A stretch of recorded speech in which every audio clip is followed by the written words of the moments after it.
Picture the most powerful man on earth. He commands legions that have conquered the known world. He controls the fates of millions. Senators tremble when he enters a room. And one day, at age 67, he simply leaves. He sails to a small island off the coast of Italy and never returns to Rome. For the next 11 years, the Roman Empire is ruled from a villa on a cliff. This is the story of what happened on that island, and why, 2,000 years later, historians still struggle to write about it without flinching. His name was Tiberius Claudius Nero, born November 16, 42 before Christ, into one of Rome's oldest patrician families. By all accounts, his childhood was unremarkable for a boy of his class. Educated in Greek and Latin, trained in rhetoric, groomed for public service. But there was one problem. His mother was Livia Drusilla, and when Tiberius was just 4 years old, a man named Octavian, soon to become the Emperor Augustus, decided he wanted her. Augustus was already married. Livia was already married. None of that mattered. Augustus forced Livia's husband to divorce her. He divorced his own wife. They married within days. Livia was 6 months pregnant with another man's child at the wedding. That child would be Tiberius's younger brother. The historian Suetonius recorded the scandal in detail. Rome had never seen anything quite like it. And Tiberius, at 4 years old, attended his mother's wedding to the man who would become emperor. Imagine processing that. Your mother taken by the most powerful man in the world. Your family destroyed and reconstituted in a single political transaction. You are too young to understand, but old enough to remember. Tiberius grew up in Augustus's household. Not quite a son, not quite a stepson. Something in between. The sources suggest he was a serious child, unusually reserved, uncomfortable with the performative warmth Roman politics demanded.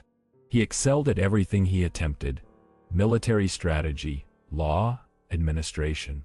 But he never learned to smile for the crowd. Augustus noticed. According to Tacitus, the emperor valued Tiberius's competence but never warmed to him personally. So when it came time to choose a successor, Augustus looked elsewhere. First to his nephew Marcellus, then to his friend Agrippa, then to his grandsons Gaius and Lucius. Tiberius was the backup plan, the insurance policy, the one you keep in reserve in case everyone else dies. And they did. One by one, Augustus's preferred heirs died young. Marcellus at 23, Gaius at 24, Lucius at 19. Modern historians debate whether some of these deaths were natural. Whispers circulated even then. But each death moved Tiberius closer to power he'd never been meant to have. In 11 before Christ, when Tiberius was 31 years old and happily married to a woman named Vipsania, Augustus gave him an order: divorce your wife. Marry my daughter, Julia. Vipsania had given Tiberius a son. By all accounts, he loved her. None of that mattered. This was a political arrangement. Julia was recently widowed. Her husband Agrippa had just died, and she needed a new husband to legitimize any future sons as Augustus's heirs. Tiberius obeyed. He divorced Vipsania, married Julia, and according to Suetonius, he only saw Vipsania once afterward, at a public event. He stared at her with such intensity, with such obvious anguish, that arrangements were made to ensure they never occupied the same space again. The marriage to Julia was a disaster. She was vivacious, social, openly sexual. He was withdrawn, formal, repressed. She took lovers, many lovers, publicly. Roman sources suggest it was her form of resistance. If she could not choose her husband, she would choose everyone else. Tiberius said nothing, did nothing. In 6 before Christ, after 5 years of marriage, he did something unexpected. He asked Augustus for permission to retire. He was 36 years old. He had served as consul. He had commanded armies. He had done everything Rome asked of him, and he wanted out. Augustus refused. Tiberius went anyway. He sailed to the Greek island of Rhodes and stayed there for 7 years, just stop. He walked away from power. This is crucial to understanding what happened later, because Tiberius learned something on Rhodes. He learned that he preferred isolation to performance. He preferred distance to the constant political theater of Rome. He was happiest when no one could see him, when no one could make demands, when he could simply disappear. In 2 after Christ, Augustus finally allowed him to return. Not because he forgave him, because there was literally no one else left. Julia had been exiled for adultery. Gaius and Lucius were dead. Tiberius was the last option. In 4 after Christ, Augustus formally adopted him and designated him as heir. Tiberius was 46 years old. He had spent decades being ignored, used, married off, divorced, remarried to a woman who despised him, publicly humiliated, and finally exiled. Now he was going to be emperor, and he did not want it. The sources are consistent on this. When Augustus died in the year of our Lord 14, and the Senate offered Tiberius the imperial throne, he hesitated. He actually tried to refuse. Senators begged him to accept. He eventually did, but according to Tacitus, he described the position as holding a wolf by the ears. Power that will destroy you if you hold it, and destroy you if you let go. For the first few years of his reign, Tiberius was competent, cautious, fair. He strengthened the frontiers. He managed finances responsibly. He respected the Senate's authority more than Augustus ever had. But he was miserable. He hated the constant scrutiny, hated the public ceremonies, hated the obsequious senators who said one thing to his face and another behind his back. And then, in the year of our Lord 23, something broke. His son Dr. Drusus, his only biological child, the one part of his life that had not been dictated by Augustus, died suddenly at age 38. The official cause was illness, but Suetonius and Tacitus both report rumors that Drusus was poisoned by Sejanus, the praetorian prefect, who wanted to clear his own path to power. Whether true or not, Tiberius believed his son had been murdered, and he had been emperor for 9 years, long enough to know that he would never find the truth, never trust anyone in Rome again, never be able to grieve without political calculation. In the year 26 after Christ, at age 67, Tiberius left Rome. Officially, it was a temporary trip to inspect imperial estates in Campania. He never returned. He settled on the island of Capri, a rugged limestone rock rising from the Bay of Naples. He built 12 villas across the island. The largest, the Villa Jovis, sat on the highest cliff on the eastern edge, 300 feet above the sea. You could see the entire bay from there. But more importantly, you could see anyone approaching. No one could reach Tiberius without climbing a single narrow path that could be easily defended. He had built himself the perfect prison, or the perfect fortress, depending on how you looked at it. For the next 11 years, until his death in 37 in the year of our Lord, Tiberius ruled the Roman Empire from this island. He never saw Rome again, never attended the Senate, never appeared in public. He communicated through letters through Sejanus, until Sejanus overreached and Tiberius had him executed. Through a rotating series of messengers and administrators who made the voyage from Rome to Capri and back. The empire functioned, borders held, taxes were collected, but the emperor himself had vanished into isolation. So what happened on Capri? That is where the sources become difficult, because what Suetonius and Tacitus describe is so extreme, so systematically depraved, that historians have debated for 2 millennia whether it is factually accurate or propaganda written by men who hated Tiberius. Here is what we know for certain. Tiberius maintained a permanent staff on Capri, servants, guards, administrators, and a rotating collection of young people, boys and girls. Some came from noble families sent by parents hoping to gain imperial favor. Some were purchased, some recruited from across the empire specifically for their physical attributes. Suetonius, writing about 80 years after Tiberius's death, claims to have consulted imperial records. He describes rooms in the Villa Jovis, decorated with explicit artwork. He describes performances orchestrated for Tiberius's entertainment. He uses the Latin phrase solariola, literally little bedrooms scattered throughout the villa and across the island, each serving a specific purpose. He describes swimming pools designed for specific activities. He describes a cliff called the Salto di Tiberio, Tiberius's leap, from which the emperor allegedly had people thrown when he tired of them.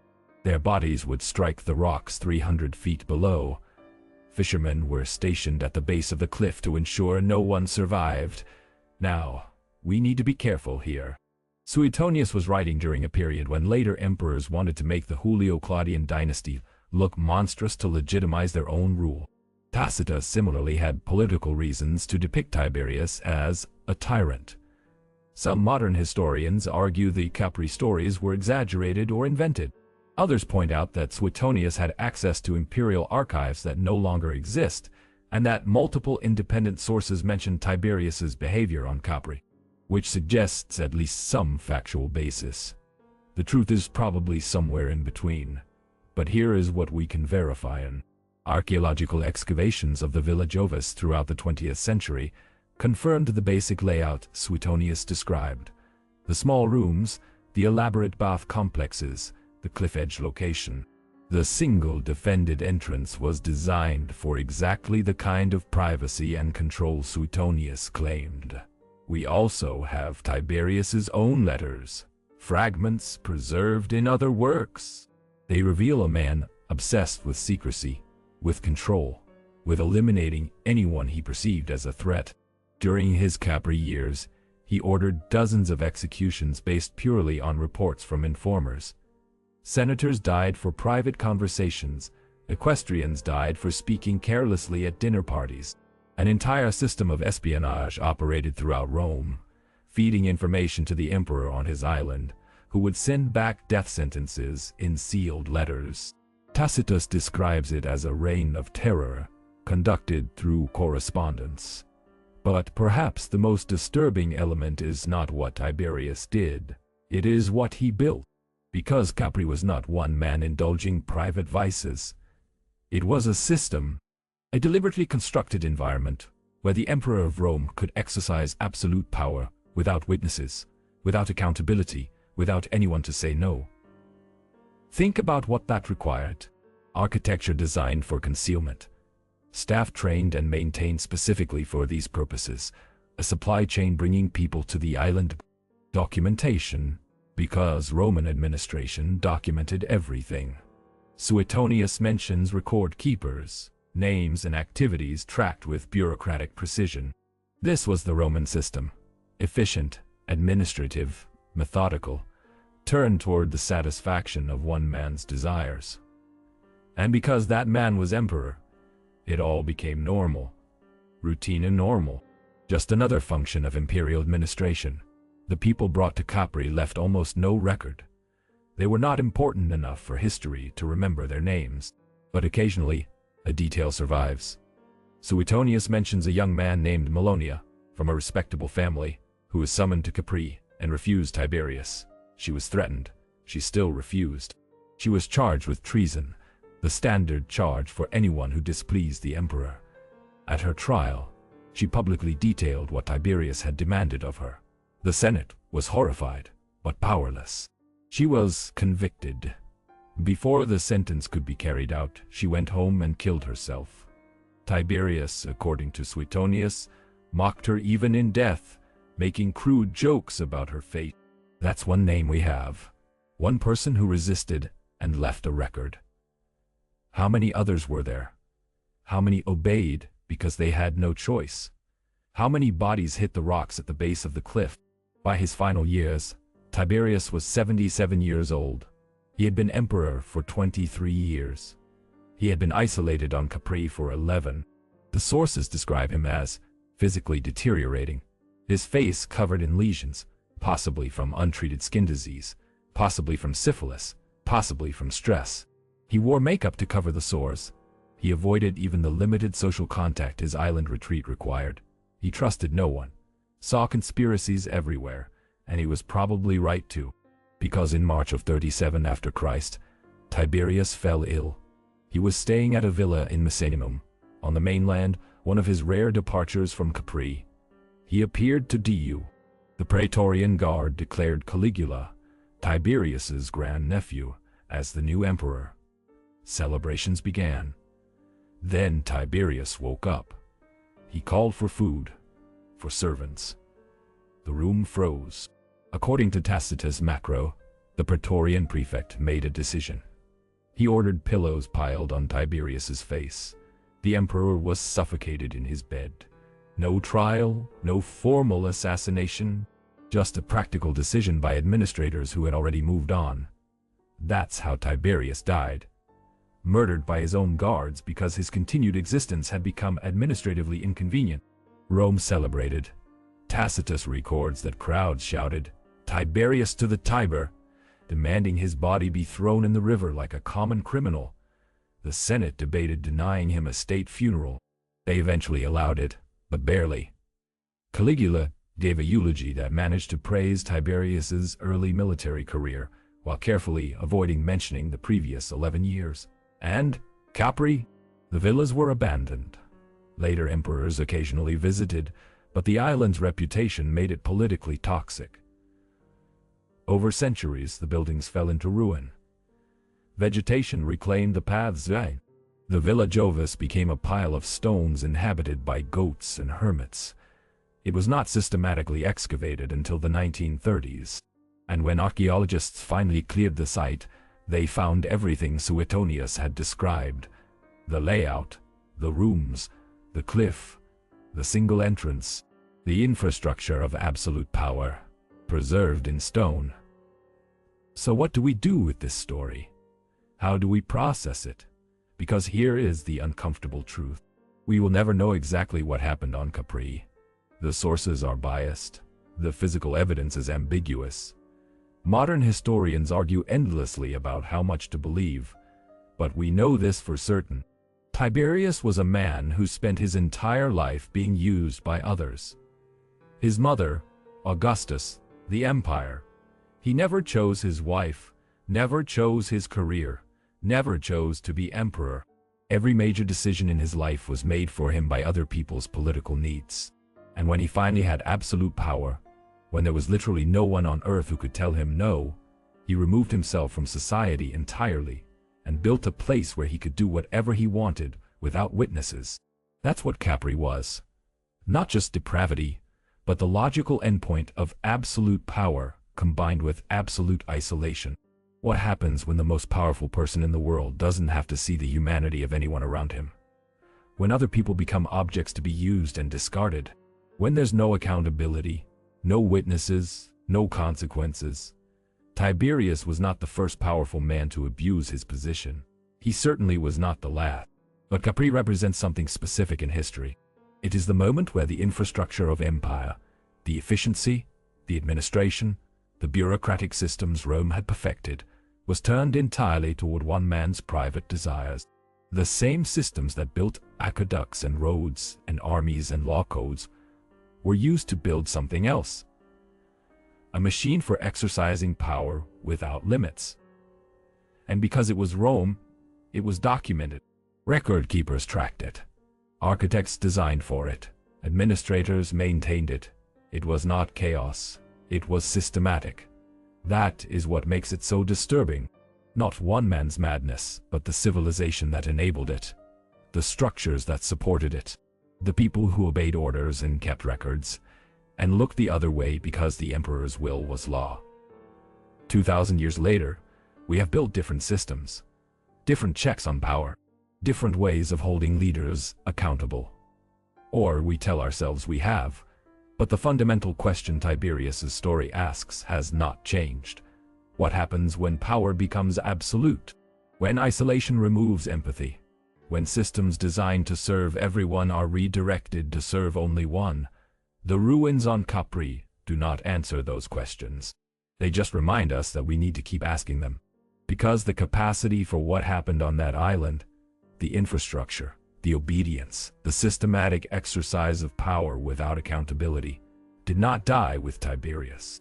It is built into the nature of unchecked authority, and every generation has to decide whether they are going to recognize it, whether they are going to resist it, or whether they are going to be the ones keeping the records and looking away.